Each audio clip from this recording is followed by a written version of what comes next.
আজ আমি আবদার করলো চিকেন রেজালা খাবে।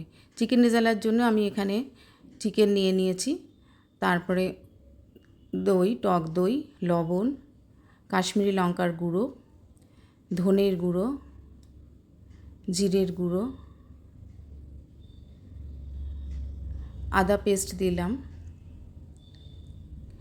গোলমরিচের গুঁড়ো দিলাম,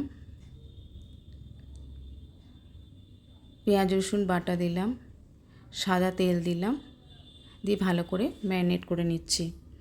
এবার কড়াইতে আমি সাদা তেল দিয়ে নিয়েছি, শুকনো লঙ্কা দিলাম, গোটা গরম মশলা, তার মধ্যে দারচিনি এলাচ লবঙ্গ আছে, গোটা গোলমরিচ দিলাম। এবার ম্যারিনেট করা চিকেনটা ছেড়ে দিলাম। এটা আমি ভালো করে কষতে থাকবো যতক্ষণ না তেল বেরিয়ে আসে।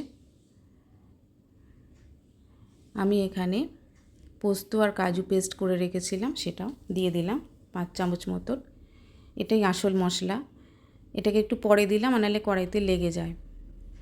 এবার আমি কেওড়ার জল আর গোলাপ জল দিয়ে দিয়েছি পরিমাণ মতন, দিলাম গরম মশলার গুঁড়ো আর ঘি।